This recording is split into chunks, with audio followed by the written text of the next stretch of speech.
tenían que decir empiece. Bueno, buenas noches.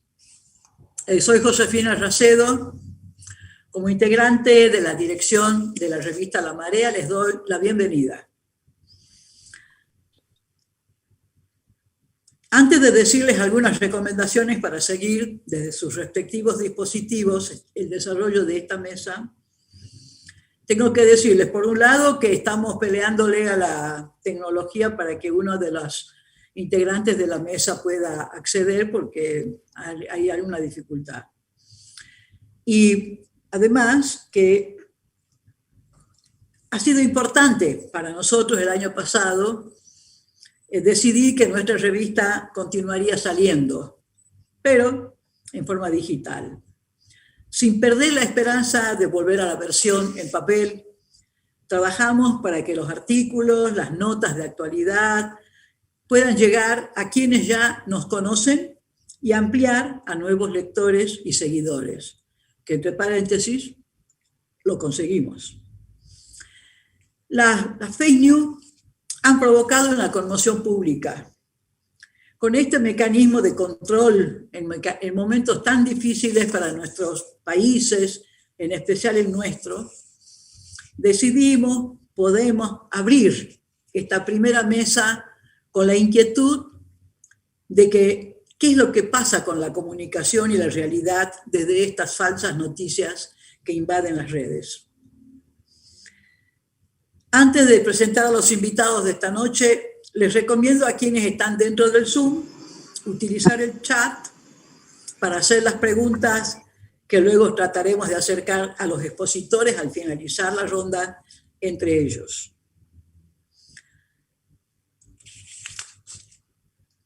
Dentro de la sala se encuentran amigos, invitados, que colaboran con nuestra revista y ayudan a sostener con su aporte la continuidad de la misma.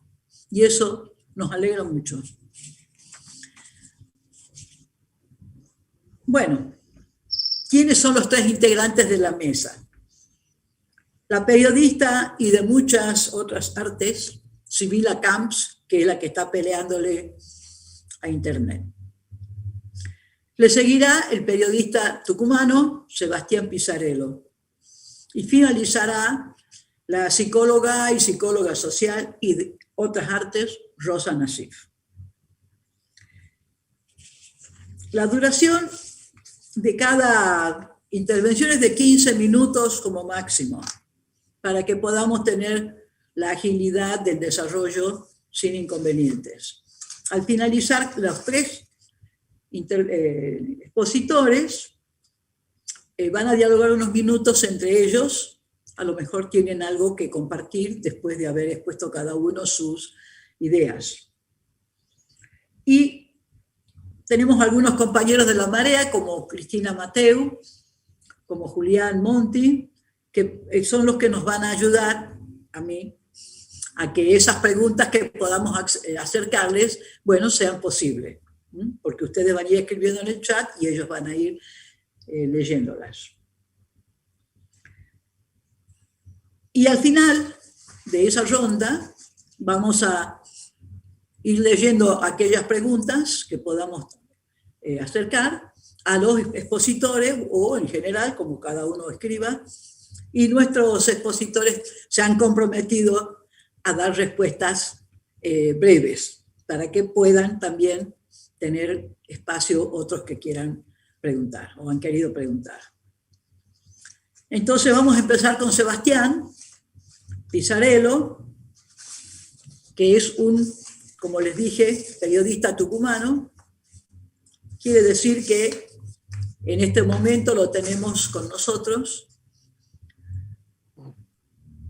Hola, Kitio. Hola. ¿A dónde está? Estoy Bien. por acá, pero me apagaron la cámara. Alguien le apagó la cámara, el gato. El anfitrión. ¿El anfitrión le apagó la cámara?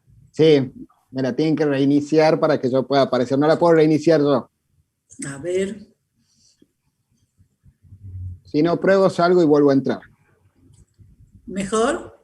Sí, no hay ningún Espera un problema. minuto que no te encuentro. Bueno. Está entre los primeros.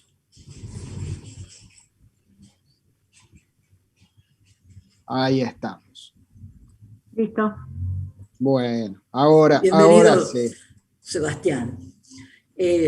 Nacido, como les decía, en Tucumán, se graduó de licenciado en Ciencias de la Comunicación en la Universidad Nacional de Tucumán. A su vez, es técnico superior en Psicología Social, es diplomado en Comunicación Pública y es maestrando en la Maestría en Psicología Social. Está a punto de lanzar un nuevo proyecto. Se llama Metacrisis, una apuesta digital a través de plataformas sociales. En realidad, va a salir como un programa semanal por YouTube, Twitter, Instagram, Facebook y TikTok. Como periodista, trabajó en diarios gráficos, digitales, radio y producción de documentales. Es creador de APA, Agencia de Periodismo Alternativo, que comenzó en 2012. Realizó 2 documentales: Costanera, Comunicación de la Esperanza, en 2014, y Rehenes, las consecuencias del pacto político-policial, en diciembre de 2013. Trabaja como coordinador de comunicación de Andes, una fundación de derechos humanos. Es secretario de comunicación de la Facultad de Artes de la Universidad Nacional de Tucumán y actualmente se desempeña en el Servicio Nacional de Sanidad y Calidad Alimentaria, SENASA, como responsable regional de comunicación. Así que acá van a tener ustedes la intervención de Sebastián por 15 minutos como máximo. Bien.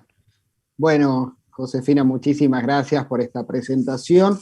Voy a hacer solo una aclaración para que no haya malos entendidos. Ya no soy comunicador de SENASA, fui despedido por el macrismo, así que eso también debería ir en el currículum, porque además me llegó el certificado, el telegrama de despido el 1 de mayo, así que es una linda historia que la tengo para contar siempre. Bueno, pero más allá de esto, por supuesto, te agradezco a vos, Josefina, pero a todo el equipo de La Marea por la invitación para hablar de este tema que tiene una incalculable actualidad, pero además también por las compañeras de panel que tengo, que son, cada una a su manera, han sido también maestras mías en distintas etapas de mi vida, así que es un orgullo estar en este encuentro. Bueno, quiero empezar con un video que es disparador, que me parece muy interesante, que es de hace muy poquito, que es de una entrevista que le hace, avísenme si se ve. Cuando se vea estamos. Empieza a ver. Bien. Dale, ahora. Es una entrevista que le hacen un periodista de La Gaceta al gobernador de Tucumán, Juan Mansur, luego de que se conocieran unas fotos de un locro en el 1 de mayo, en un contexto de pandemia, en un contexto en el que en Tucumán están prohibidas las reuniones sociales, como en gran parte del país. Así que bueno, escuchemos esto, es un minuto nada más.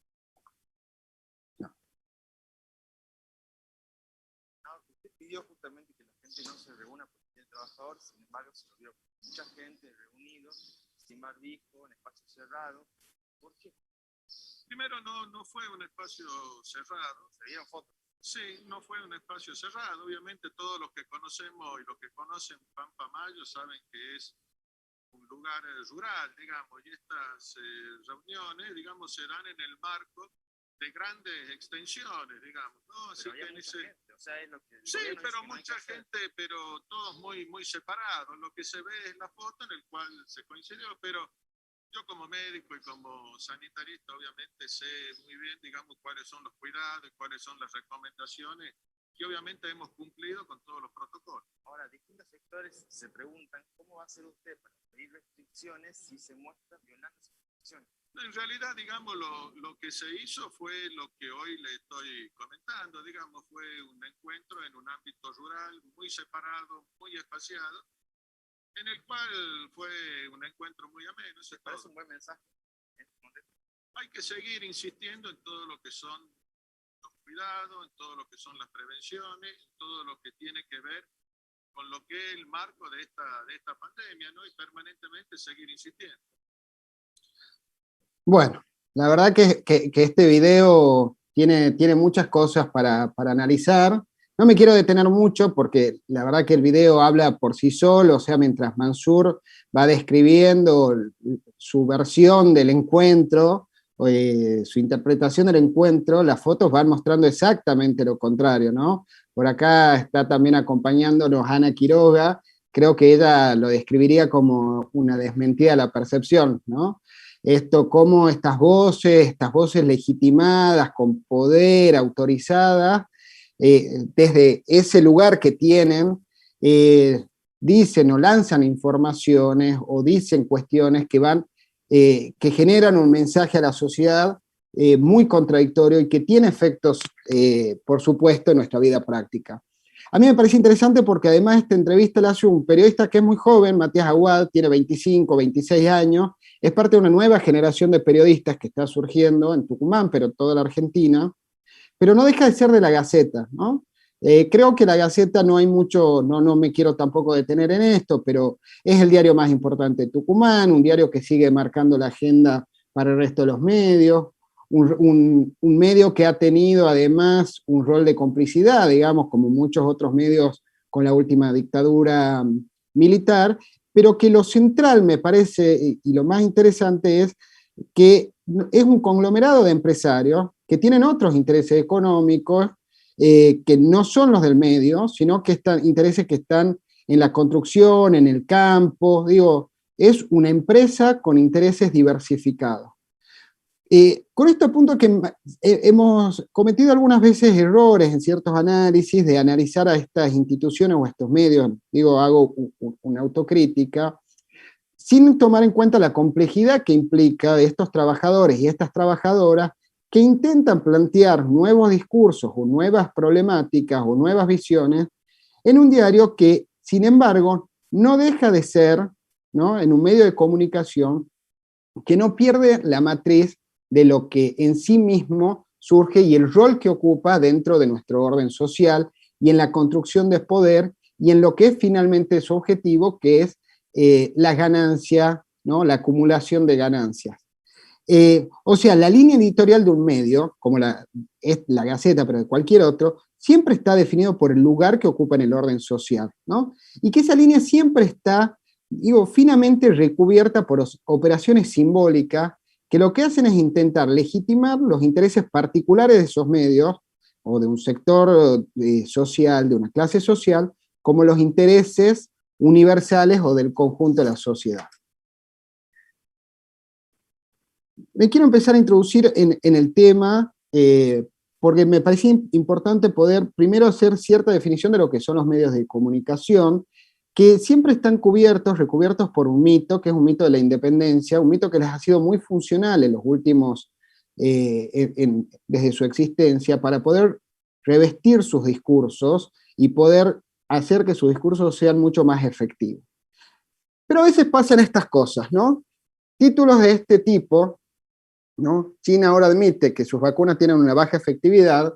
Un título muy reciente también del lunes 12 de abril, que dio pie además a otro tuit de una de las principales referentas de la oposición, Patricia Bullrich, que plantea que la economía se vuelve a resentir y el gobierno no ayuda a quienes ya sufren la segunda ola de hiperrecesión. Expliquen por qué no compraron la vacuna de Pfizer, pero sí 4 millones de la China que inmuniza a media. Digo, ahí se ve como un título, ¿no? Una noticia se transforma en un título, esto se transforma en una bajada política que ya empieza a mostrar digamos, la concatenación de estos hechos, pero sin embargo que esto está, de alguna manera, desmentido por otras publicaciones que no llegan a generar una desmentida muy eficaz y que generan, ¿no?, que en una parte de la población ya hay una confusión. Y esos son básicamente también las fake news, que me parece importante definirlas como noticias falsas o afirmaciones en realidad carentes de veracidad, pero que son transmitidas por medios de comunicación tradicionales, por portales y también por redes sociales como si fueran verdades. ¿no? Yo en esto cito al profesor Ricardo Bocos, que es docente de la Cátedra de Periodismo de la Facultad de Ciencias de la Comunicación de la UNT, que plantea que los objetivos principales de las fake news son manipular la opinión del público y obtener una serie de beneficios, ya sean políticos, sociales o económicos, a partir de las mentiras o beneplácitos que se generan y publican sobre una persona o una institución. O sea, las fake news se presentan como noticias, pero en realidad son informaciones maliciosas, tergiversadas o imprecisas. Por ejemplo, esta nota de Clarín, ese título de tapa fue muy discutido y los editores de Clarín la defendieron públicamente en las redes sociales diciendo que era veraz, que era una página que respondía a la veracidad. Pero sin embargo, si uno piensa cuál es el objetivo político en el contexto, o sea, si decodificamos la intención de ese medio, está claro que tienen que ver más con una operación política contra el gobierno que con la intención de dar una información que le permita a sus audiencias acceder a una información de calidad. Ahora, la pregunta sería, ¿por qué hay quienes le siguen creyendo? O sea, ¿por qué quienes acceden a una información que luego es desmentida, siguen con la primera versión? Esto después tiene consecuencias, ¿no? Esto a mí me parece muy importante, lo que pasó con la vacuna Sputnik y toda una campaña de deslegitimación que hubo, y cómo eso tuvo consecuencias reales en la vida cotidiana. O sea, una gran parte de la población que tuvo miedo durante mucho tiempo de poder acceder a esa vacuna y que generó este tipo de resultados.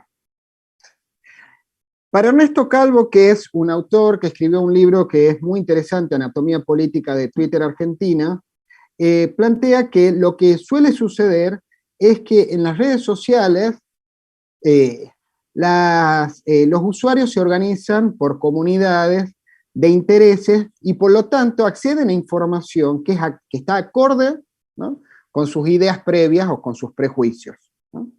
Él plantea que estas redes funcionan como una especie de cámara de eco, ¿no?, donde estas redes devuelven a cada usuario publicaciones similares a las que ellos mismos depositaron en Twitter, ¿no?, y que va generando una separación y una polarización de estas comunidades virtuales, ¿no? Eso se suele replicar más o menos en todas las redes sociales, lo que consumimos, lo que nos llega, tiene que ver más o menos con lo que a nosotros nos interesa, porque lo que buscan las redes finalmente es que pasemos la mayor cantidad de tiempo conectados, ¿no?, porque eso les genera a ellas mismas valor. Mientras más información nuestra tienen, más información pueden vender y más vale nuestro perfil y más ganancias les pueden generar.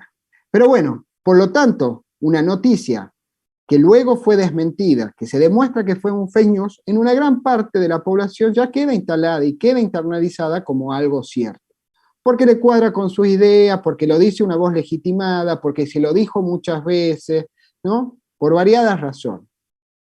Esas fake news que también se replican, funcionan como el mismo mecanismo, los medios de comunicación tradicionales, como las redes sociales, develan intereses sectoriales o particulares, ¿no? Y por eso suelen ser interpretadas como operaciones políticas. Pero acá es cuando se complican, ¿no?, en este tipo de planteos, porque una cosa es cuando hay una información que es comprobadamente falsa, y otro momento es cuando hay información como esta, que en realidad tiene una parte de verdad, pero que la decodificación va a tener que ver también con cuestiones ideológicas previas que determinan cómo se va a entender esta noticia. Digo, el Alberto Fernández contagiado de coronavirus, pese a estar vacunado, para una parte de la población que viene recibiendo discursos antivacuna, que viene compartiendo sus discursos, que los viene internalizando, este discurso aumenta su desconfianza con toda una campaña de vacunación, y para quienes tienen una visión contraria a esta y consideran que las vacunas funcionan, pueden entender tal vez que el título lo que plantea en realidad es que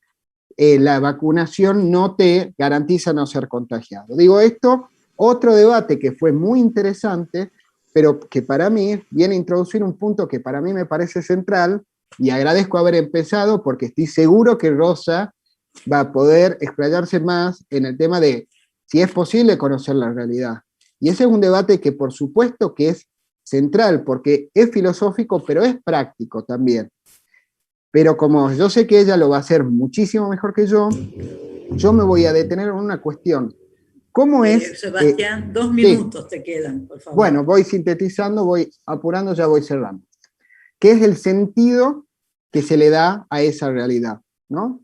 O sea, ese es el poder de los medios de comunicación, el poder de las redes, proponer sentidos de entender la realidad, ¿no?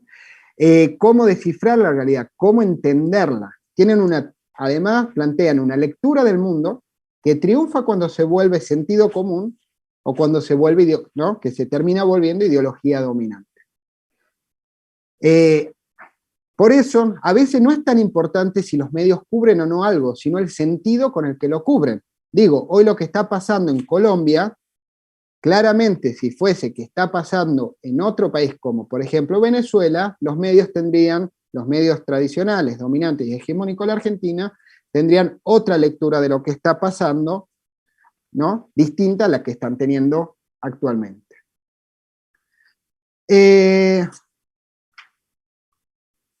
Bueno, yo para ir cerrando, porque me gustaría plantear esto del sentido, ¿no? Con el que se construye una noticia, que hay una simetría además en lo que es la producción y la recepción del sentido. En ambos polos, si uno se pone dilemático, pero que son polos que por supuesto son complementarios, no puede existir uno sin el otro, pero hay una desigualdad, hay una simetría, ¿no?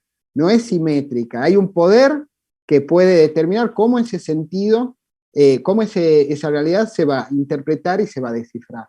Yo el otro día lo venía escuchando a Babi Echecopar en Radio Rivadavia, cada vez que lo escucho me arrepiento y no entiendo por qué caí ahí, venía hablando él con Eduardo Feynman, ¿no? Sobre cómo era Alberto Fernández antes de juntarse con el diablo. El diablo era Cristina Fernández, la vicepresidenta de la Nación. Está claro ya que si uno escucha, ya sabe por dónde va, cuál es el sentido de su comunicación. Bueno, una cuestión más para cerrar, dos ideas. Una, que los medios de comunicación han perdido el monopolio de la palabra en un sentido que me parece contradictorio, porque a medida que más se va centralizando el mercado mediático en América Latina, al mismo tiempo están entrando otros actores en juego que también generan una gran concentración de usuarios. Facebook, YouTube, Twitter, TikTok, tienen millones y millones de seguidores y han empezado a demostrar el poder que tienen. Todos hemos visto esto que ha pasado con Trump y lo que ha generado, y lo que está pasando hoy en Colombia, donde Facebook e Instagram están bloqueando las publicaciones que denuncian la masacre que está sucediendo en ese país. Pero bueno, no quiero dejar, y con esto ya de verdad cierro, lo prometo, un mensaje pesimista, porque la verdad que estamos ante un panorama muy complejo, muy complicado para los sectores populares, pero quienes creemos y buscamos otro tipo de sociedad, creemos que la comunicación puede ser una herramienta dinamizadora de los procesos de transformación social, y que creo que una de las partes, y ese para mí es uno por lo menos de los desafíos que me interesa abordar, es aprender también a usar esas redes a favor nuestro, como esos medios hemos tratado de aprender durante tantos años, a usarlos a nuestro favor para desarrollar otro tipo de política, y eso implica una disputa por las audiencias, las conciencias y las formas de narrar y mirar el mundo. Y ahora sí, muchas gracias. Muchas gracias, Sebastián.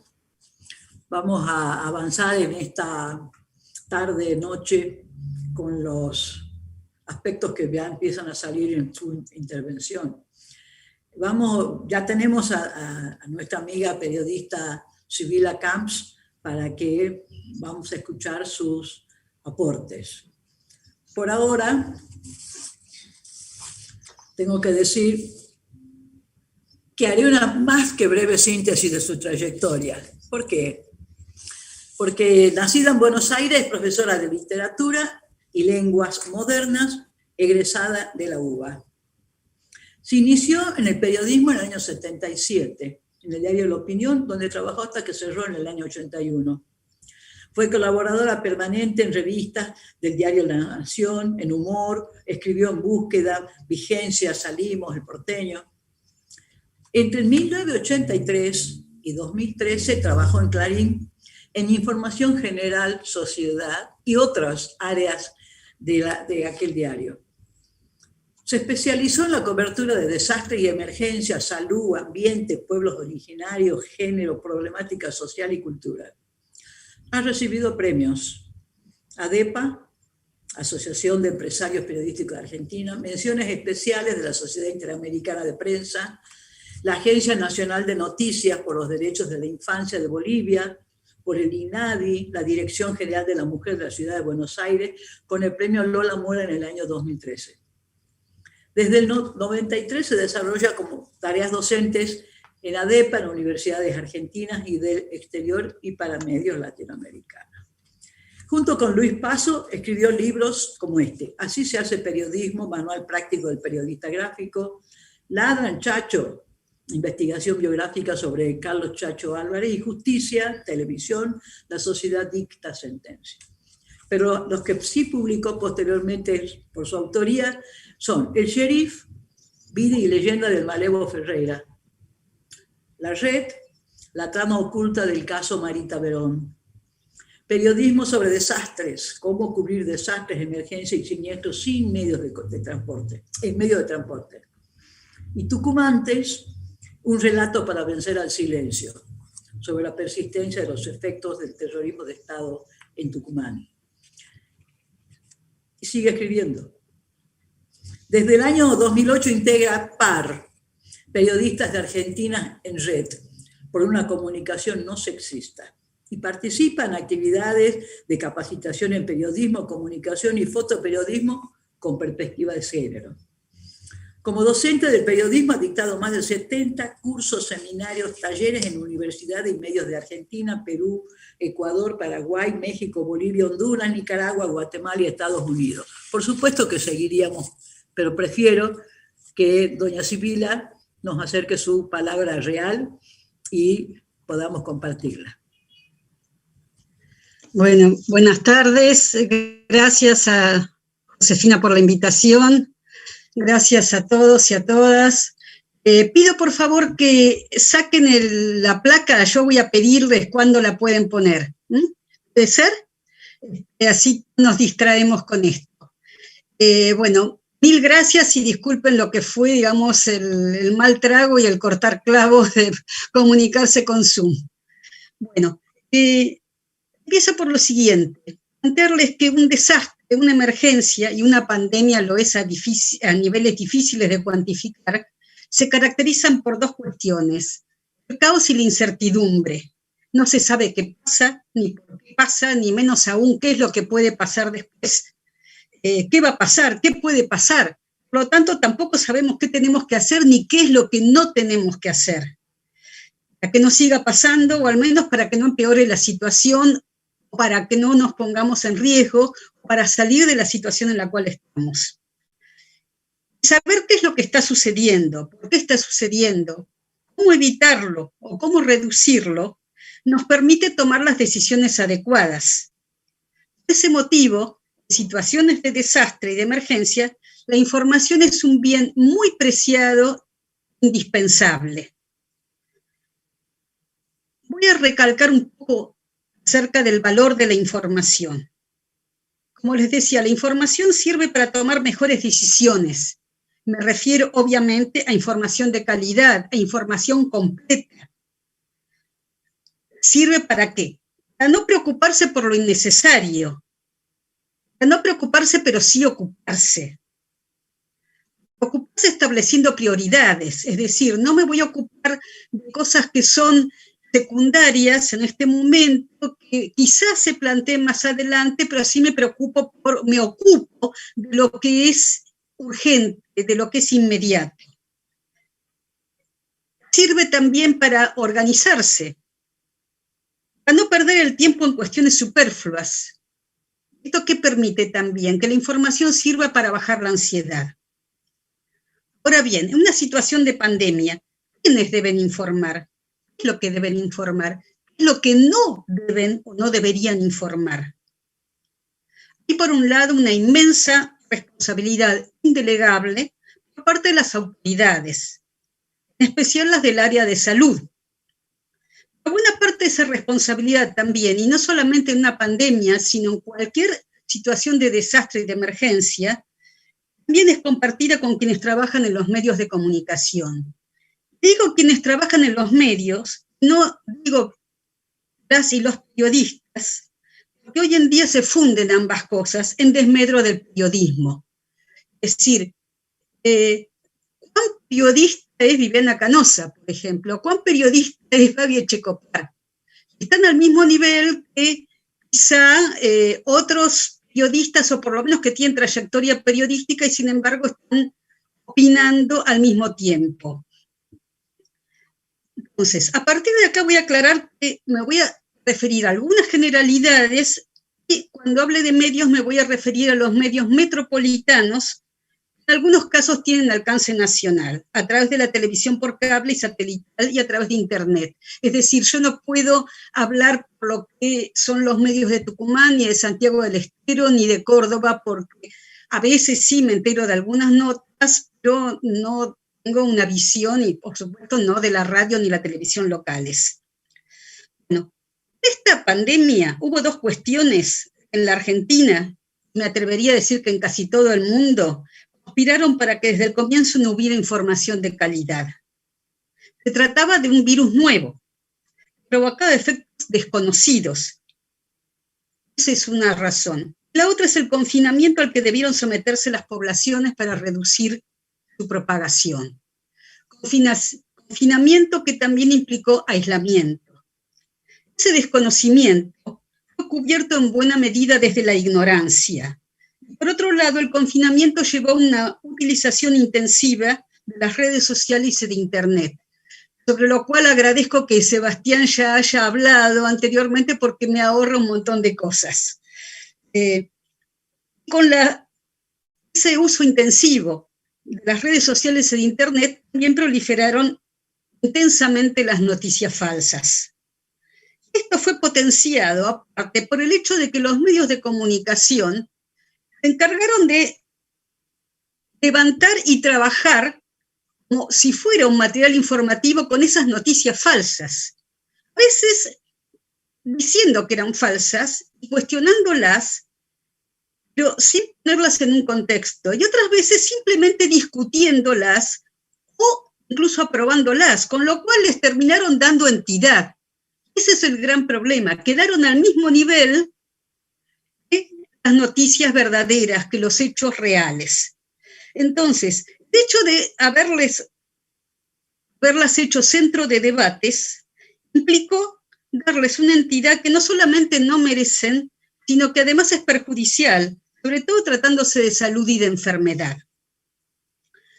Eso por un lado. Por el otro lado, la elección de la fuente, la cual consultar, no se trata de una fuente documental, una fuente mediática, es decir, otro medio, una fuente personal, es decir, personas a quienes se entrevista, siempre debe hacerse según determinados criterios. Y quiero destacar dos de ellos. Uno, la fuente debe ser pertinente, es decir, especializada en el tema.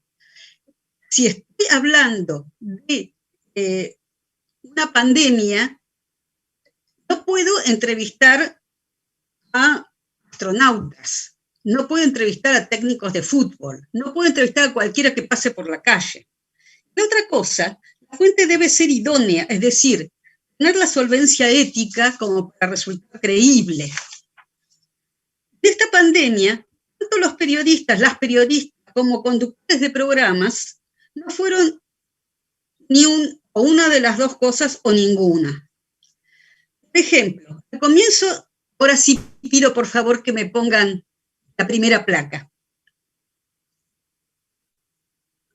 Al comienzo de la pandemia, hubo algunas entrevistas al doctor Pablo Goldschmidt, presentado como prestigioso virólogo argentino, radicado en Francia. Afirmaba que no se justificaba un parate mundial por el COVID. Pero resultó que no era un virólogo, sino un biólogo molecular. Hacía más de 40 años que no vivía en la Argentina, siempre había trabajado en laboratorio, sin tener contacto con pacientes, poco conocía nada de infectología y menos todavía de epidemiología. Implica un panorama diferente. Por favor, la siguiente. Bueno, aparecieron, por ejemplo, distintas personas hablando de otros países a las cuales se le dio crédito, como esta bióloga. La siguiente, por favor. Y acá, bueno, pasamos a otra. Fíjense, salud prohibida. Ese es un sitio, pasamos a la siguiente. Cuando uno empieza a ver, bueno, finalmente YouTube levantó ese video y pasamos a la siguiente. Fíjense lo que es ese sitio. Hay un montón de videos y cosas que son absolutamente científicas. Ni siquiera podemos decir que sean empíricas, no tienen ni la menor seriedad. Sin embargo, se les ha dado muchísimo lugar en esto. Sigamos, por favor. Fíjense, el otro tema, el dióxido de cloro, la hidroxicloroquina. Entonces, acá siempre hubo algún científico notable diciendo que lo censuraban. ¿Por qué? Porque tampoco había información suficiente que aclarara que esto no era cierto. Y más allá de eso, están las visiones Sibila, no se escucha lo que habla. No se escucha. No sé, yo estoy acá pegada a la computadora, no sé. No es un problema mío este.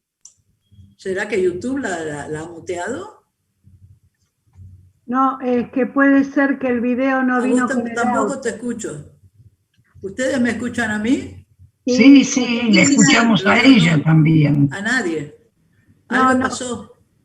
Se escucha perfectamente. Ahora sí. Perfecto, perfecto, Ahora, Sibila. volvió el audio. Sí, Sibila, se escucha perfecto. Bueno, El problema perfecto, es que bueno. el Sigo, PowerPoint no entonces. tiene sonido. ¿Cómo? PowerPoint no tiene sonido. No tiene sonido. No. Bueno, pasamos a la siguiente. Fíjense, bueno, empezaron a ver, por su suerte, algunos sitios, algunos medios, locales también, empezaron a contrarrestar toda esta andanada de noticias falsas, que hace muchísimo daño. Sigamos, por favor.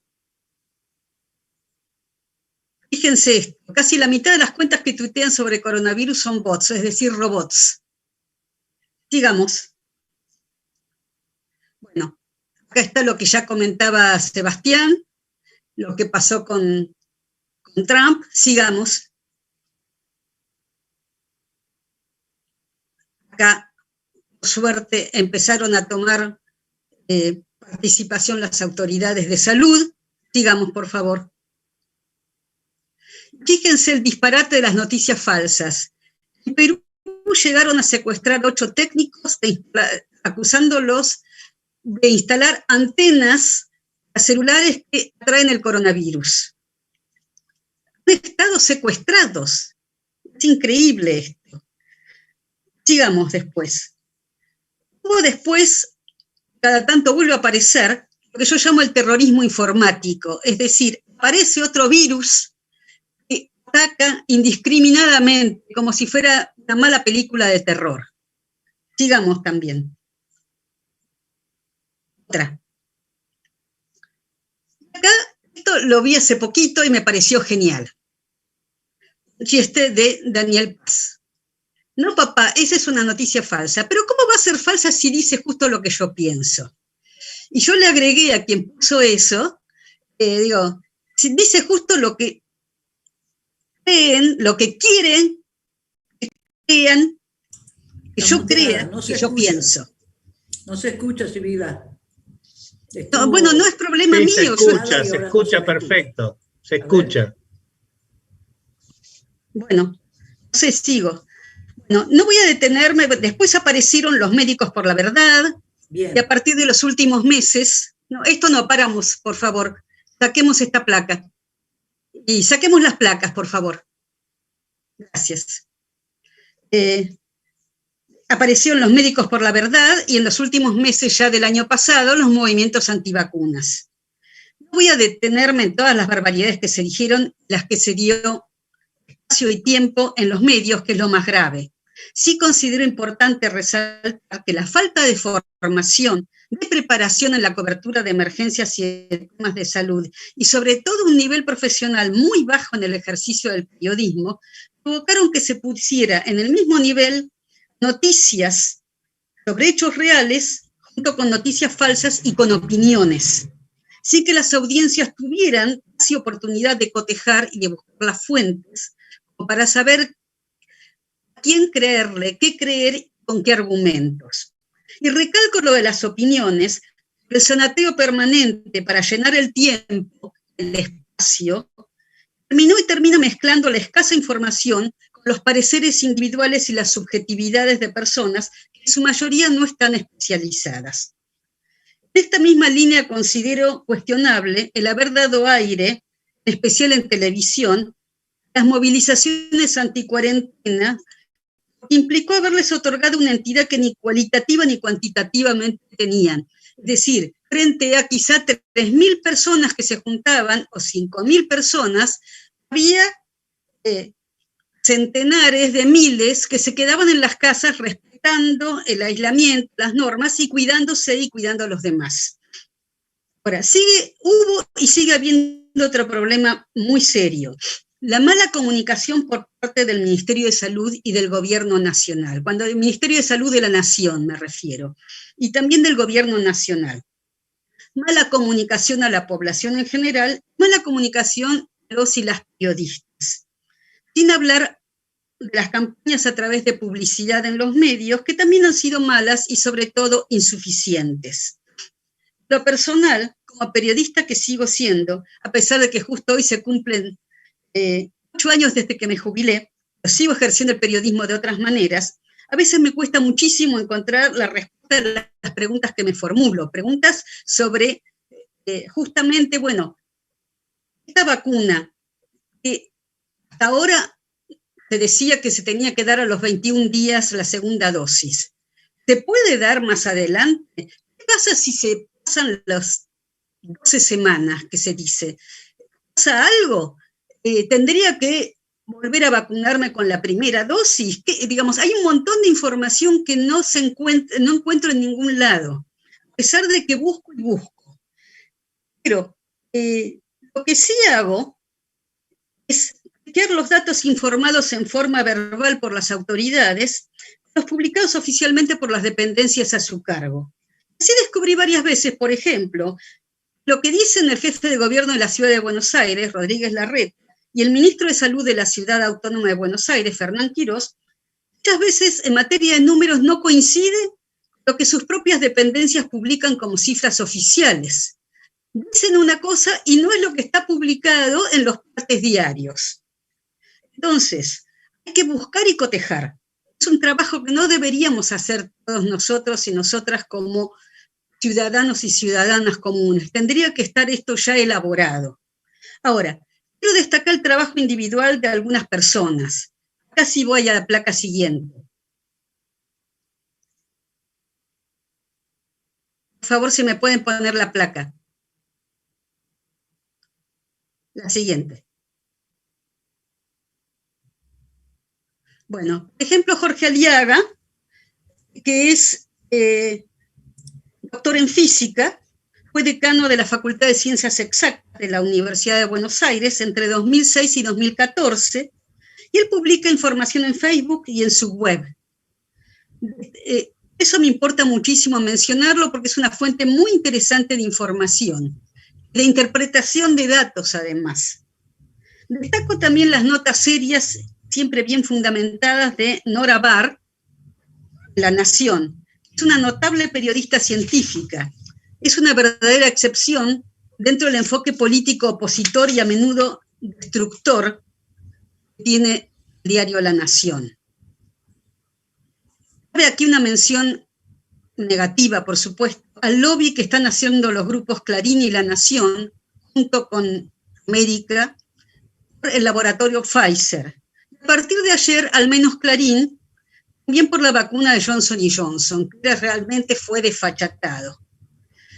Voy a la placa siguiente, por favor. Si vida quedan muy poquito tiempo. Sí, estoy terminando. Sí. Bueno. Estoy terminando. Bueno, la agencia TELAM puso el año pasado ya un apartado dedicado a este tema, para aclarar información. Voy a la placa siguiente.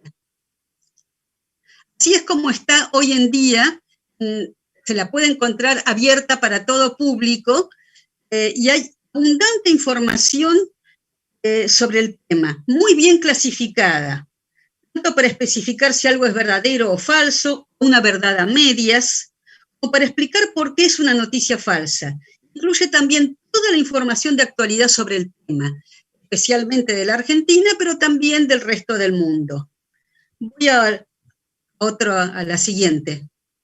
Bueno, el sitio chequeado.com también tiene un apartado especial dedicado al coronavirus, donde permanentemente dan abundante información citando fuentes. Al principio se dedicaban a desmentir noticias falsas y a explicar qué lo eran. Pero luego avanzaron para dar información fidedigna, que es muy difícil de encontrar en otros sitios, además actualizada. Cierro mi ponencia, voy a la última frase, a la última placa, una frase que encontré justamente en chequeado.com. Cuidarnos es no compartir desinformación. Les agradezco muchísimo el espacio. Muchas gracias, Sibila. Usted es un ejemplo de cómo se pueden sortear los obstáculos para que todos podamos compartir lo que usted ha preparado. Voy a presentar a Rosa Nasif, es tucumana, psicóloga de la Universidad Nacional de Tucumán y psicóloga social. Es docente de la maestría en Psicología Social de la misma universidad. Ha dictado cursos, seminarios en el país y en México, Brasil, España, invitada por las escuelas de Psicología Social y diferentes universidades sobre fundamentos epistemológicos de las ciencias sociales, el abordaje de la teoría marxista del conocimiento. Fue dirigente estudiantil y militante activa en los grandes acontecimientos de los años 60 y 70. Actualmente integra la dirección del Partido Comunista Revolucionario. Publicó en 2013 ¿Es posible conocer la realidad?, libro que refleja estas preocupaciones en debate con otras teorías y posiciones actuales. El Che, realizada al cumplirse 20 años del asesinato del revolucionario, es otra de las pocas publicaciones de Rosita. A la fecha lleva varias ediciones. Son numerosas las notas, artículos, capítulos de libros y colaboraciones en la revista Tema de Psicología Social, en Nuestra Marea y en un sinnúmero más. La escuchamos.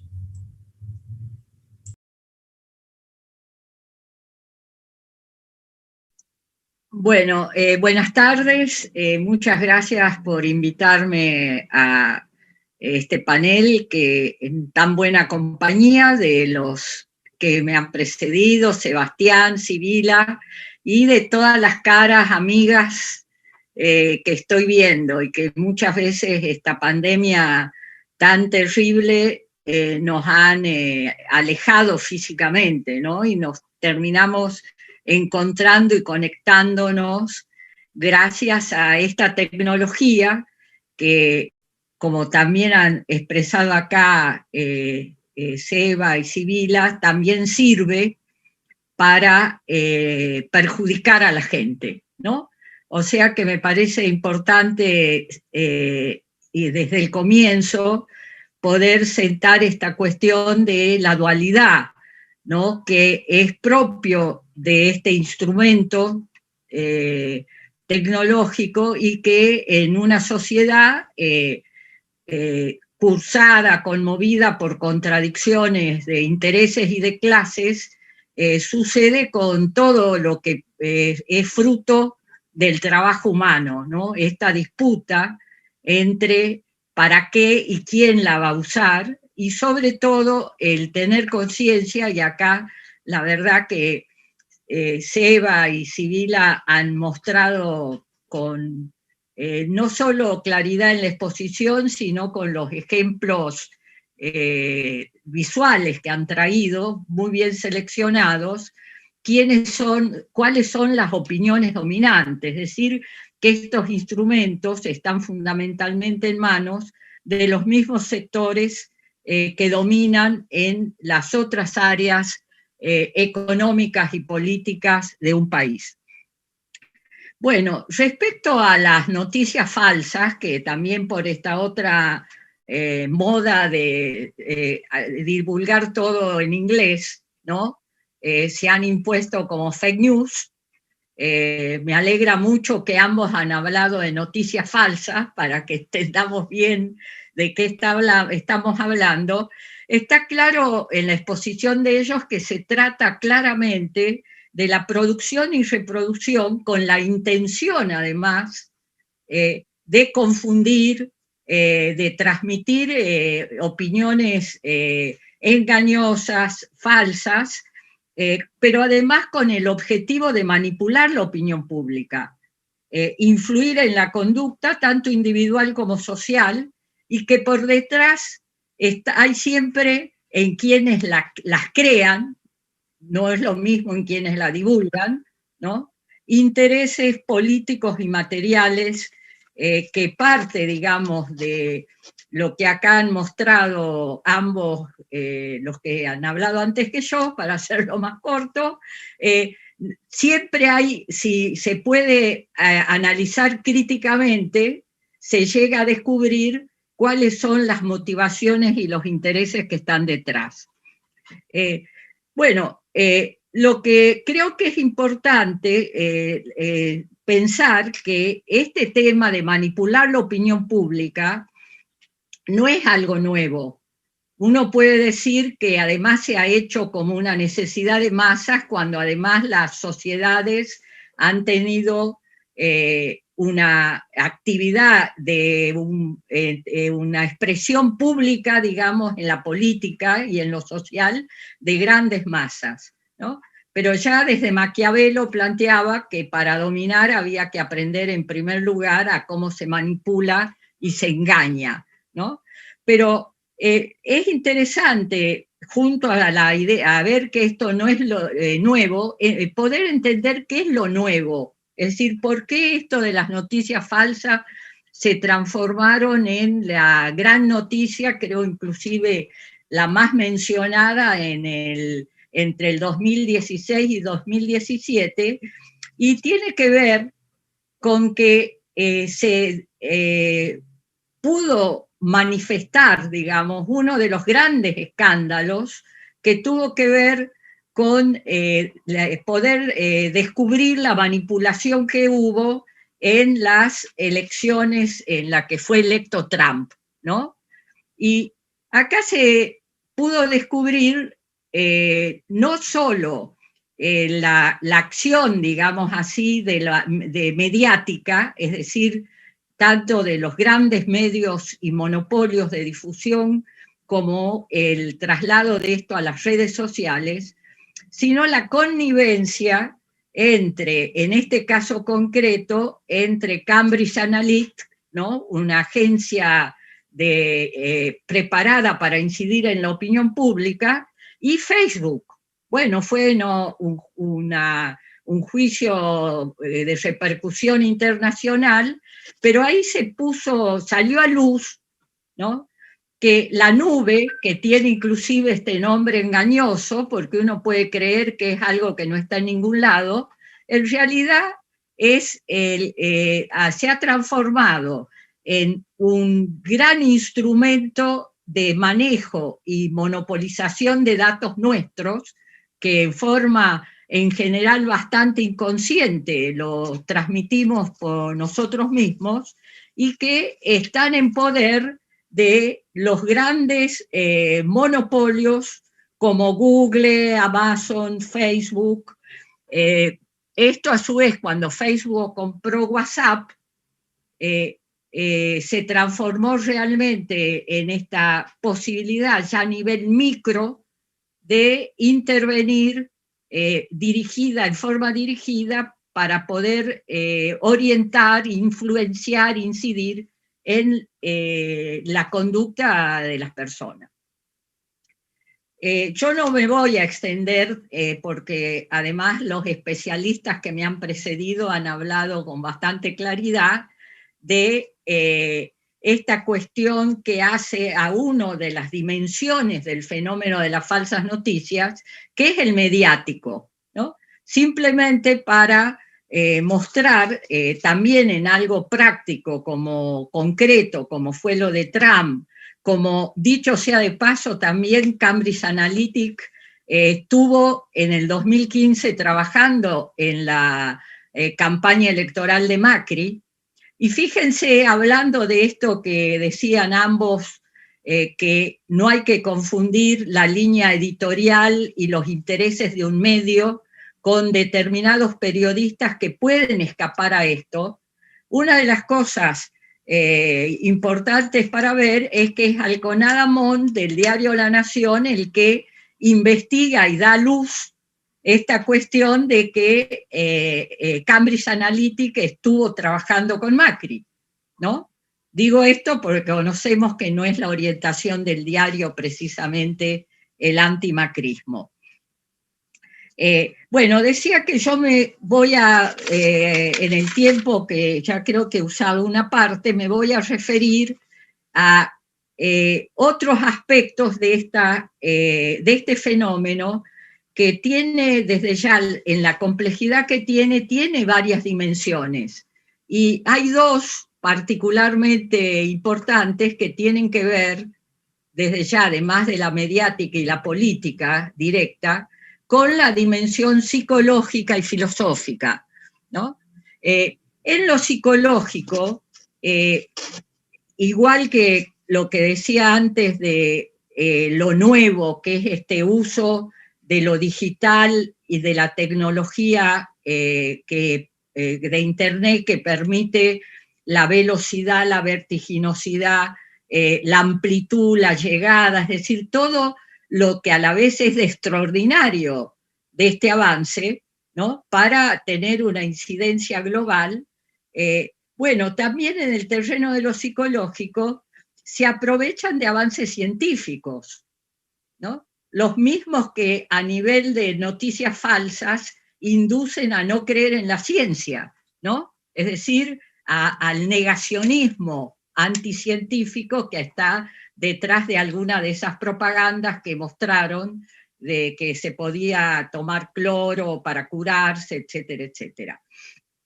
Y dentro de la psicología me parece que un elemento con el que trabajan es en el conocimiento cada vez más completo de lo que es la personalidad, el funcionamiento del psiquismo, y hacen hincapié especialmente en la importancia de lo emocional.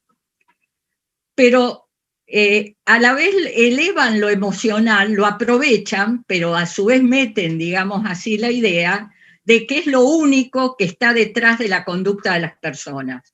O sea, que utilizan lo emocional como un elemento fundamental en la manipulación de las conductas, y se puede ver claramente la relación entre el terror y el miedo que produjo, por ejemplo, el derrumbe de las 2 torres gemelas en Estados Unidos, con la opinión pública que cambió inmediatamente por miedo, por terror a lo que era impensable, que el terrorismo pudiera llegar al corazón de Estados Unidos, y de ahí tuvo la guerra de Bush, ¿no?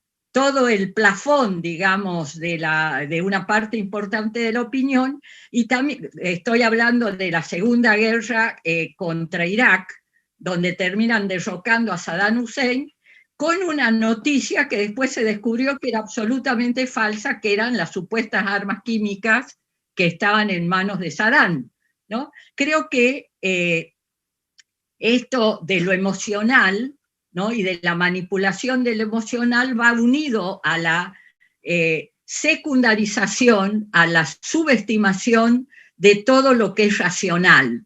Es decir, por todos los medios tratar que se inhiba como legítimo lo que es lectura crítica, opinión crítica, y que nosotros sabemos perfectamente que está vinculada a dos aspectos fundamentales. Uno es a la práctica social, o sea, los hechos es el lugar donde van a morir todas las operaciones, más tarde o más temprano las operaciones mediáticas. Pero como decía Sebastián, también sobre los hechos y sobre las noticias hay una disputa de sentido y significado, ¿no? Por lo cual nosotros no podemos quedarnos simplemente a la espera que los hechos corroboren la verdad de las opiniones que tenemos. Pero estoy hablando nada más que de un elemento dentro de la complejidad del psiquismo con lo que trabajan para manipular. Aprovechan todo lo de las neurociencias, también en una interpretación bastante mecanicista de la complejidad del funcionamiento del cerebro, pero lo usan premeditadamente, y esto viene ya desde la publicidad y la propaganda y ha comenzado a usarse cada vez más en la lucha política y de clases. Le queda muy poquito tiempo, Rosita. Bueno, entonces en ese poquito tiempo me voy a referir a la cuestión que en realidad es el terreno fértil en el que estas cosas son aceptadas y son admitidas, ¿no? Que por supuesto tienen que ver con esta cuestión de que cada uno tiende a creer más aquello en lo que ya cree, ¿no? Está claro que a su vez el funcionamiento de los motores de búsqueda y de Internet llevan que incitan que uno cada vez más esté dentro de esto que son verdaderas burbujas, ¿no? Donde a través de la Big Data y de la inteligencia artificial, por eso nombré lo de Cambridge Analytica, ¿no? Tienen lo que hoy es un capital poderoso que son los datos, ¿no? Y hablaban de 5.000 datos y llegan a cada votante, etc. Pero el caldo de cultivo, pienso yo, está detrás de una corriente de tipo filosófica que se ha impuesto a partir de los 90 con un carácter hegemónico que tiene que ver con el posmodernismo, ¿no? Y que está, digamos, sosteniendo a su vez lo de la posverdad. Por lo tanto, así como sería el buen periodismo y una política que trata de mostrar lo que subyace para que se pueda descubrir las causas de los fenómenos, tratan que es de poder reconocer cuál es la verdad que está detrás de lo que se muestra, de lo que se plantea y de lo propio que cada uno sufre, o sea, buscar la verdad en los hechos concretos, en la realidad. Esta corriente, el posmodernismo, de la que también se habló muchísimo, parte de que es irrelevante la cuestión de la verdad. Es decir, en lucha contra el dogmatismo y contra la ciencia, la idea de que puede haber tantas verdades como opiniones haya, como visiones haya, y que cada uno tiene su verdad.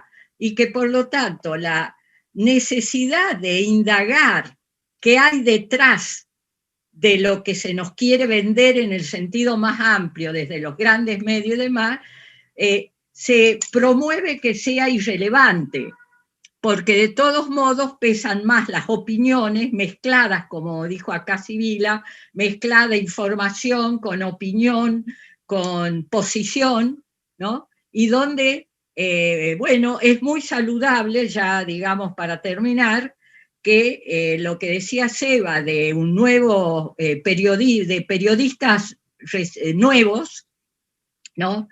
Que son parte de la reacción contra esto anterior que estaba mencionando. Es decir, es muy importante de ver que hay reacción en todos los terrenos frente a esta dominación y esta hegemonía que reproducen en los grandes medios monopólicos los intereses y la dominación que se da a nivel social en general.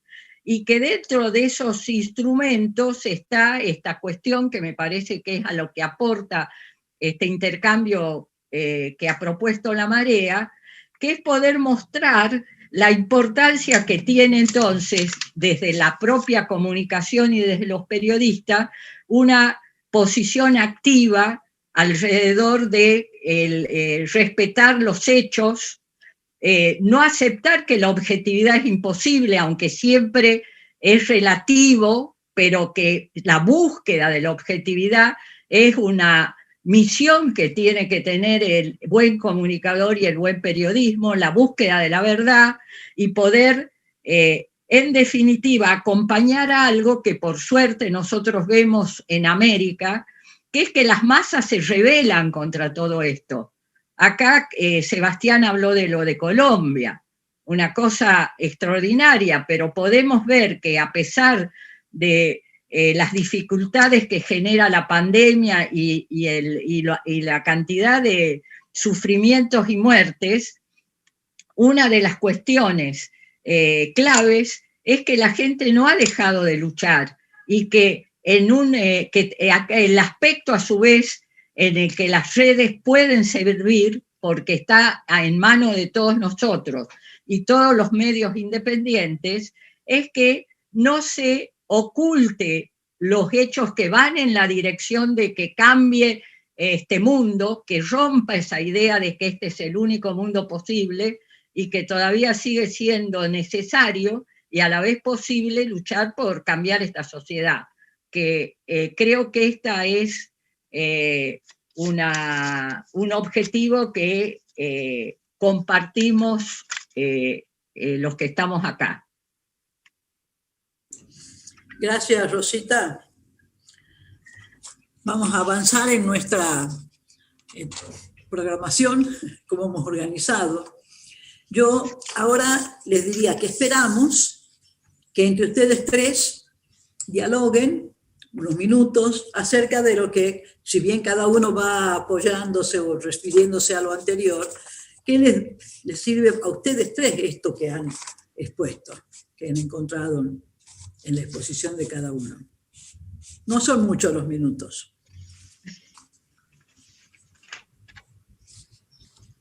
Perdón, yo preferiría abrir el juego a ver si hay alguna pregunta o algún por parte de quienes están escuchándonos. Sí, eso viene después de ustedes. Ah, no hay bueno, problema. está bien. Por eso les dejamos este espacio a ustedes tres y después acercaremos las preguntas que han ido apareciendo en el chat. Bien, bien. Voy a escribir ahora. Gracias, Sibila. No sé si Sibila o Rosa quieren arrancar. Ya que... No, bueno, a mí no, yo además me ha parecido que han sido muy complementarias, ¿no? Las intervenciones. A mí hay algo que me queda, me parece muy importante, que lo dijo, dos cosas. Uno, que lo planteó Sibila, ¿no? Lo de plantear la comunicación como un bien indispensable. Me parece que empezar también poder plantear la comunicación como un derecho, también empieza a mostrar otras perspectivas. Perdón, Sebas. Sí. Yo hablé de la información más que de la comunicación. Perdón. Sí. Y yo lo refuerzo a eso, y me parece que empezar a ver la perspectiva también de la comunicación como un derecho humano, porque además eso también cambia la perspectiva en muchas cosas. Digo, lo que ha pasado hace muy poco con el decreto de declarando las telecomunicaciones como un servicio esencial, han mostrado la necesidad de ese debate y de poder, me parece, como profundizar la necesidad desde una perspectiva además popular de la comunicación como un derecho. Y después lo de Rosa también me ha parecido una cosita que yo la retomo, porque me parece que si no, mucho de esto no se entiende, que es lo emocional, ¿no? O sea, cómo los medios, cómo empiezan a querer anularnos además el razonamiento. O sea, yo lo venía escuchando a Babi Echecopar, y perdón que vuelva, porque yo me he traumado solo, lo admito, porque nadie me obliga a escucharlo a ese ser junto a Eduardo Feynman, o sea, la peor combinación que puede haber en cualquier tipo de medios. Bueno, me hago cargo de eso, de haber tenido que escucharlos, pero realmente su forma de hablar apuntan a anular el razonamiento, a anular el pensamiento, a bloquearte, ¿no? Entonces me parece que en ese sentido yo retomo esas dos cuestiones que me parecen que las quería remarcar porque me pareció interesante, que yo no las había traído y las retomo para arrancar y dar un disparador. Complemento, recojo el guante de Sebas respecto del tema, digamos, del derecho a la información, digamos, el derecho a la comunicación, el derecho a la información de calidad. Si nosotros entendemos, por ejemplo, que tenemos derecho a la salud, por lo tanto, al haber un derecho, tenemos derecho a atendernos, digamos, primero a prevenir enfermedades a nivel individual, tenemos derecho a acceder al tratamiento si contraemos una enfermedad, una dolencia, etc. Lo mismo pasa con la información. Si consideramos que tenemos derecho a la información, de la misma manera como hay mala praxis médica, también hay mala praxis periodística. Ahora, es terrible que cuando se señala que algo es mala praxis periodística, se hable de libertad de prensa. La libertad de prensa no existe en realidad, existe la libertad de empresa. En ningún país del mundo existe libertad de prensa. Los países, digamos, comunistas o socialistas, en los medios que están en poder del Estado, tampoco existe libertad de prensa. Digamos, existe la honestidad en todo caso, pero la libertad de prensa no existe, es una utopía. Empecemos por ese lado, digamos. A partir de ahí, después, tenemos que marcar la diferencia entre libertad de prensa, libertad de expresión, claro, y otra cosa es la información. Porque, como dije antes, esa mezcla, esa fusión, en realidad, más que fusión y mezcla, diría mezcolanza, muy perjudicial y muy dañina entre información y opinión, expresión personal. Acá tiene que ver lo que decían ustedes respecto del tema de la emotividad, yendo justamente a contradecir y a quitar toda posibilidad de análisis crítico. Y además llega un momento en que es muy difícil para una persona que no tenga un ejercicio de esto poder discernir entre qué es opinión y qué es información. Ahora, lo malo es que cuando tampoco tenemos herramientas que permitan cuestionar y sancionar quienes difunden información falsa, que hace tremendamente daño en este tipo de situaciones. Bueno, yo coincido con lo que han planteado Sibila y Sebastián. Yo querría decir algo que tal vez no se me pasó de decirlo con tal vez más claridad, que es importante poder ver que todas estas cuestiones de las que hablamos, que se desinforma, que se manipula, etcétera, tienen la efectividad que tienen porque se apoyan en aspectos de la realidad, ¿no? Aspectos parciales que manipulan, exageran, elevan lo trastocan, ¿no?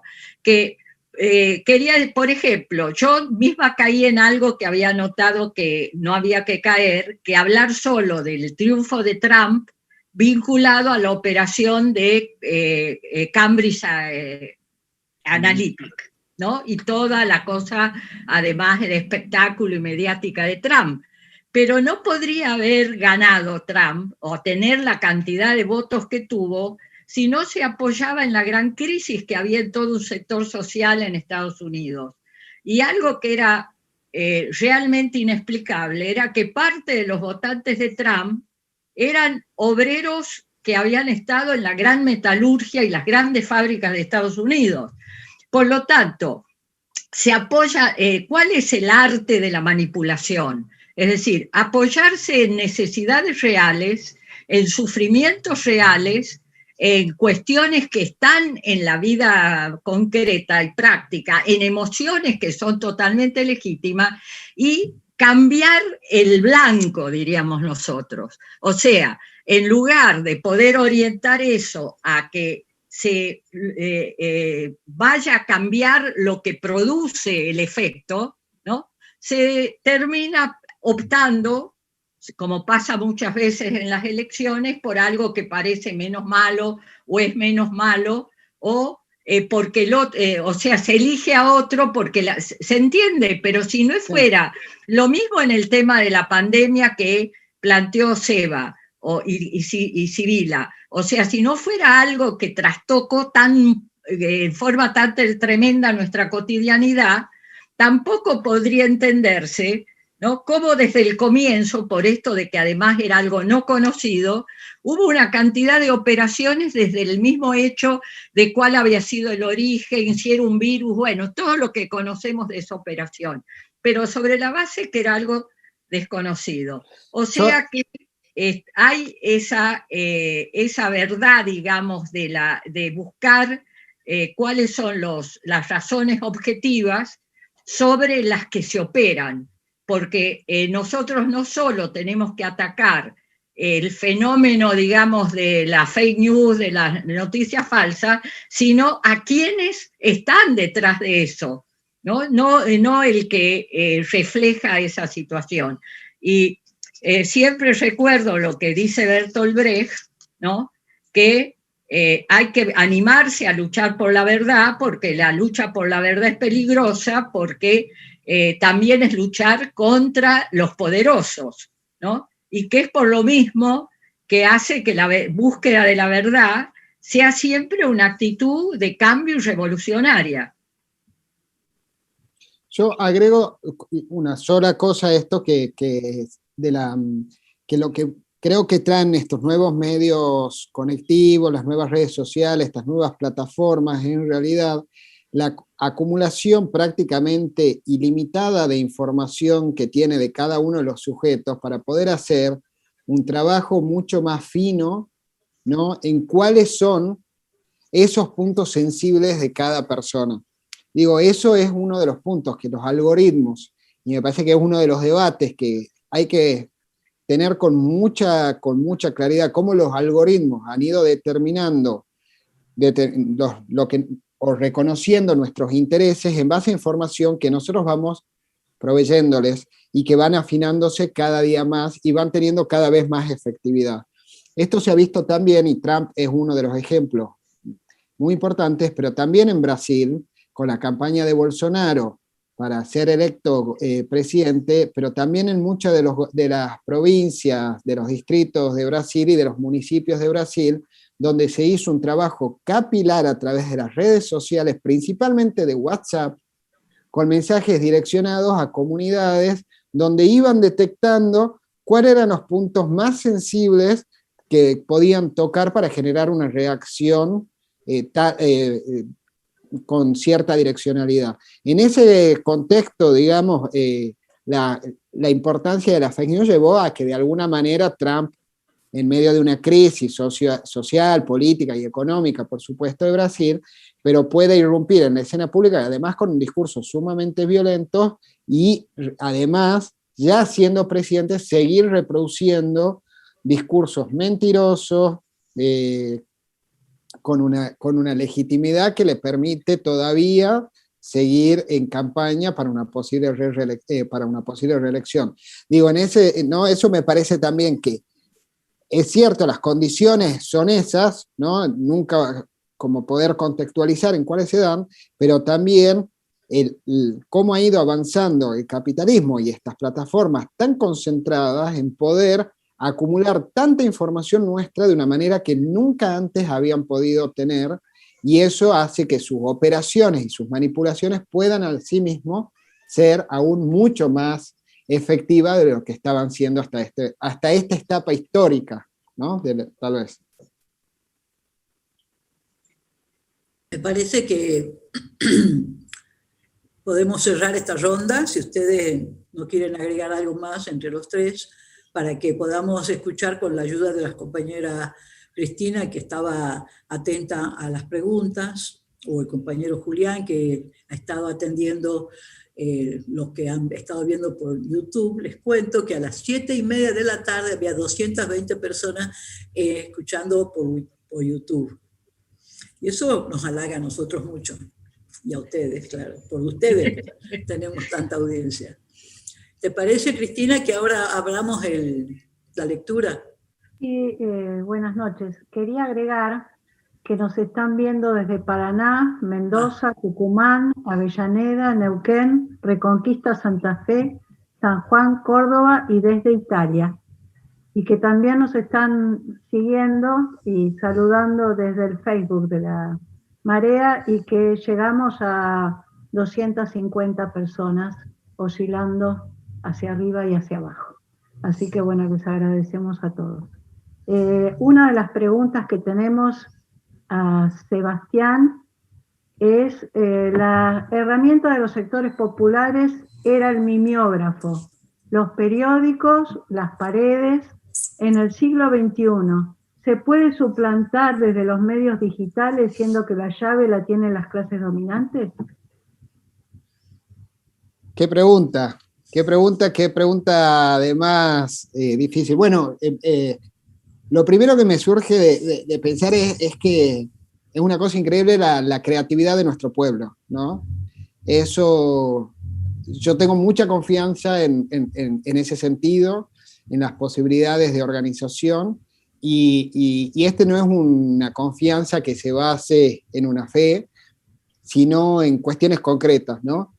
Yo contaba recién lo de Colombia, lo que pasó en Colombia, y cómo en Colombia está empezando a haber bloqueos de la masacre del pueblo colombiano. Hace un ratito antes de entrar a esta charla, recibí un video de una colombiana que explica en 45 segundos cómo poder saltear los algoritmos para que no te bloqueen las transmisiones en Facebook e Instagram, ¿no? Da 5 consejos: poner cierta música, poner ciertos filtros, no usar ciertos hashtags, etc.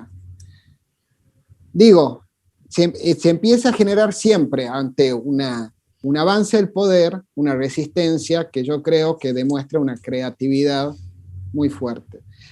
Hay posibilidades siempre. Yo creo que una de las cuestiones que nos pasa es que no deja de ser que el poder y la economía está sumamente concentrado, y eso deja menos lugar para otro tipo de experiencias que puedan resistir, pero que sin embargo hay que seguir. Y yo creo que acá yo tengo una preocupación que es para mí central, que son sobre todo las audiencias más jóvenes, que están cambiando la forma de consumo, que empiezan a tener acceso y formas de relacionarse con esas redes y con esos medios distintas a las que hasta mi generación están, pero que muestran una gran capacidad de organización que es interesante conocerlas. Cuando Trump estaba haciendo, el año pasado creo que fue, si no me equivoco, tratando de relanzar su campaña para presidente, a través de TikTok se organizó una convocatoria a sacar entradas del acto de Trump, y le hicieron creer a Trump que su primer acto de campaña iba a tener 1 millón de personas, y que se habían vendido 1 millón de entradas, y que iba a estar colmado el estadio donde iba a hacer el relanzamiento, y finalmente fue un fracaso. Fueron menos de 19.000 personas, y fue un golpe muy fuerte contra Trump, que aparecía como alguien con un poder muy concentrado. Eso lo organizaron jóvenes de 16, 17, 18 años a través de TikTok, con una forma totalmente innovadora de poder organizarse políticamente. Con esto, y ya para cerrar, digo, hay formas de resistencia, hay capacidades, las respuestas se están creando. Digo, Gramsci dice, en los claroscuros que no, lo viejo no termina de nacer, lo nuevo tampoco termina de nacer, pero ahí hay algo que está germinando y que me parece que hay que mirar, así como decimos muchas veces, esta juventud permeable a ciertos discursos, como una parte de la juventud muy permeable a discursos fascistas y a discursos muy reaccionarios, hay otra parte que también está logrando organizarse y saltear esos discursos y mostrar comunidad organizada ahí donde nosotros tal vez no teníamos la confianza de que podía suceder. Gracias, Sebastián. Gracias. Otra pregunta, digamos, algunas de estas preguntas seguramente ya las respondieron, pero para reforzar, ¿cuáles serían las herramientas para bloquear el pensamiento? Para Rosita. Bueno, creo que es imposible bloquearlo, a pesar de los esfuerzos, pero los instrumentos son los que, en particular, lo que sería, se puede promover no el pensamiento en general, sino lo que llamamos lectura crítica, una actitud científica, buscar las causas de los fenómenos, ¿no? Y una idea de fondo, digamos así, que de fondo hace también a la confianza en la capacidad humana de los pueblos, de los sectores oprimidos, explotados y demás, de romper las barreras que se le van poniendo, ¿no? Es decir, que ha habido obstáculos peores que esta Big Data, digamos así, y el único destino no es el del gran hermano, un determinismo fatalista, ¿no?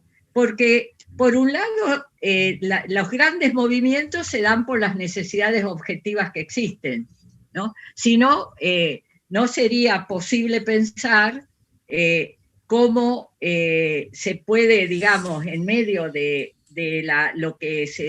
toda la propaganda que hubo sobre el modelo chileno, ¿no? Que acá nos reventaron los medios, ese bombardeo que había que mirar a Chile, siempre hay algún lugar para mirar, ¿no? Como por un problema que fue como la gota que rebalsó el vaso, que fue el tema del boleto de subterráneo en Chile, ¿no? Se creó una situación que mostró lo que había detrás de ese gran fenómeno del que había que aprender, que era la magnitud del descontento y la miseria. O sea que yo en eso que decía Seba, de confiar en la creatividad, totalmente de acuerdo. Y el problema es que sí se puede intentar durante un tiempo manipular, ¿no? Pero las propias contradicciones que hay en el propio instrumento hace que se pueda usar también para esclarecer, porque esto de lo de TikTok es extraordinario, pero ya, por ejemplo, la primavera árabe se armó a través de las redes sociales. Y esto de Chile tuvieron un rol muy importante en las redes, ¿no? Y son esos fenómenos de masas lo que después permite que un maestro como Castillo en Perú esté como candidato ganó en primera vuelta, aunque desde ya acá vendría lo de la interpretación, ¿no? Es posible que la derecha se una y derrote a Castillo, y los medios y todo el aparato hacer para que se viera, ahí se llegara a la conclusión de que entonces no es posible, ¿no? Pero vendrá a la vez otros hechos y otros medios que son a los que podemos acceder nosotros, ¿no? Que mostrarán que no es así. O sea que esto es que no es así en el sentido de el posibilismo, o sea que lo necesario no se puede pelear, del pesimismo, del escepticismo, que a partir de hechos de la realidad ven solo un aspecto, es decir, el aspecto que a ellos les conviene, ¿no? Por ejemplo, en Ecuador, ya hay todo un aparato para que no se vea el movimiento inmenso de las masas indígenas, que permitió que Jaco Pérez estuviera a un punto de ir al balotaje. Y en vez de interpretar el 20% de los que no votaron por ninguno de los dos,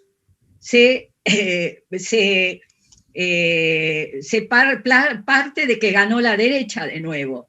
Y al mismo tiempo tampoco se ahonda en las causas por las cuales las masas en Ecuador, una parte importante, no quería que pueda ser presidente de nuevo nadie que tenga que ver con Correa, ¿no?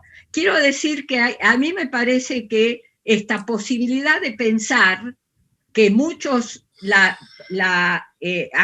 muestran en la práctica, no en este razonamiento que hacemos nosotros, pero en el hecho de que no siempre el operativo logra el objetivo que se ha propuesto y que inclusive puede lograr lo contrario cuando algo se impone. Yo estoy pensando lo que va a pasar en la capital, ¿no? Cuando toda la operación encubierta de la importancia que le dan a la enseñanza, a quienes nunca les importó nada, ¿no? Se muestre que en realidad lo que están planteando es una cosa ficticia. O sea que que no hay contagios en las escuelas, ¿no? Y uno dice, ¿cómo puede sostener eso si todos los días escuchar de 4, 5, 10 chicos que no pueden seguir yendo porque se han infectado? Entonces te dan un porcentaje, ¿no? El 1,7%. Pero esos son 15.000 chicos y todas sus familias. Bueno, te quiero decir que hay que ver cómo terminan determinadas cosas. O sea, algunos razonan actuando en los hechos y otros tenemos que ayudar con esto que estamos haciendo. Por favor, muchas gracias. Quiero agregar algo sobre esto que me parece importante. Una preguntita también para vos, Sibila. Pero primero quiero agregar esto porque viene pegado a lo que acababan de decir, y sobre todo Rosita.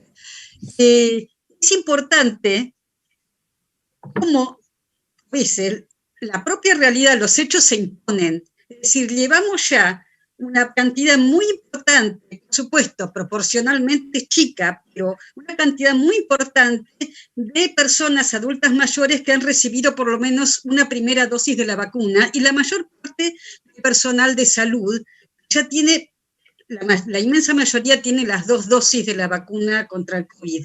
Bueno, cada persona vacunada, sobre todo cuando no son personal de salud, ha hecho su propia campaña, su propia alegría y su propio agradecimiento. Digamos, es inmensa la cantidad de personas, y mayoritariamente, a pesar de todas las campañas antivacunas, es inmensa la cantidad de personas adultas mayores que se ha vacunado, que se ha anotado para vacunarse y que quiere vacunarse. Todas esas personas obviamente se sienten muy felices y hacen su propia campaña en las redes, poniéndose, digamos, sacando la foto de cuando le dan el pinchazo, sacándose la foto con la persona que las vacunó, mostrando el carnet de vacunación, etcétera, etcétera. Y hubo una campaña absolutamente espontánea, y la sigue habiendo, y que no se puede contrarrestar negativamente con nada. O sea, pueden decir, sí, faltan vacunas, no vienen con la cantidad que deberían ser. Pero lo único que hacen es acentuar la necesidad y el agradecimiento a quien recibe la vacuna. Entonces, a veces los propios hechos, la actitud espontánea de la gente, hace que todas esas campañas se vayan al diablo. Así que me pareció importante destacarlo. Bueno, no sé cuál era la pregunta. Sí, bueno, la pregunta era si las noticias son falsas o los periodistas no son objetivos. Ambas cosas, a veces se combinan. Es decir, la objetividad también es una utopía, lo que existe es la honestidad. La honestidad implica asumir y reconocer que algo no es cierto solamente en forma parcial, en forma incompleta, no se tiene la suficiente información, o no dar la información, digamos, lo que se tiene, si no es lo suficientemente válido como para ser útil. Entonces, a veces hay noticias falsas que los propios periodistas, sabiendo que son falsas, las replican. Otras veces, algunas veces las replican sin saber que son falsas. Otras veces dan verdades a medias, lo cual termina justamente siendo una especie de noticia falsa. Es un poco lo que marcaba Sebastián antes. Es decir, se dan ambas cosas y a veces se combinan. El otro día fue maravilloso, bueno, maravilloso, no sé si era la mejor palabra, lo que pasó en el programa con la muerte de Cacho Fontana, ¿no? Que estaba en el aire Fantino y Ventura dijo que tenía una información chequeadísima. Y ahí que, bueno, también se mezcla con una cosa que por ahí es difícil medirlo, que es la precarización laboral. No es el caso de Ventura, claramente, pero sí es un problema en otros medios.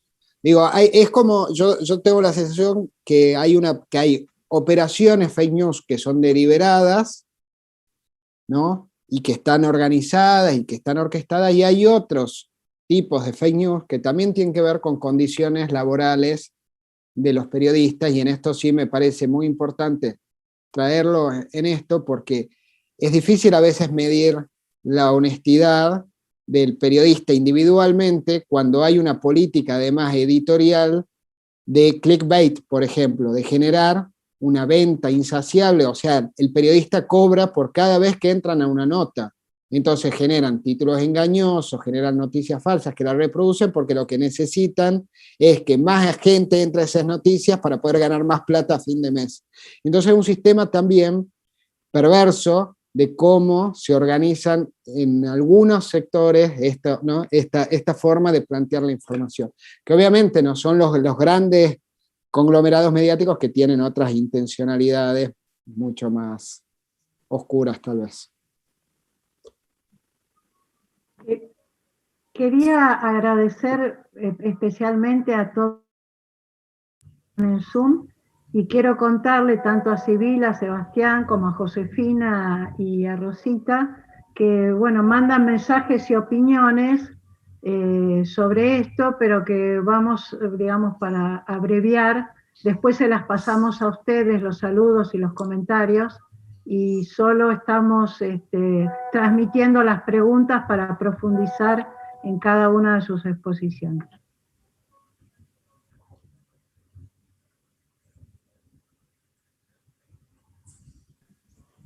Bueno, y agradecemos muchísimo la presencia de cada uno de ustedes y a cada uno de los asistentes al Zoom, colaboradores y integrantes de la Marea, ¿no? Bueno, entonces me toca a mí cerrar. Sí. Hemos concluido. Mejor dicho, no es posible en este breve y acotado tiempo disponible cerrar una temática que recién se abre seriamente en Argentina. Vamos a continuar esta iniciativa de la Marea en un tiempo cercano, invitándolos a conocer qué dicen las jóvenes investigadoras acerca de la ciencia y la realidad ante las fake news. O sea, los invitamos a la próxima mesa, cuyo título es Fake News, Ciencia y Realidad. Mientras, sepan que si recorren la página web de la Marea o el Face, pueden descargar libros gratuitamente, los números anteriores de la revista, pueden aportar dinero y sumarse a quienes ya lo están haciendo para contribuir que la Marea siga funcionando y difundirla. Buenas noches, gracias por haber asistido a esta importante exposición sobre la fake news, comunicación y realidad. Nos veremos. La última cuestión es agradecerle a los que hicieron técnicamente. A los técnicos.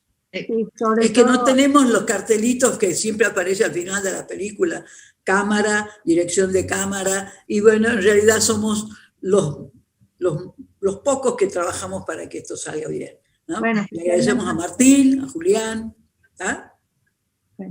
Bueno, Que les vaya lindo. Sin frío.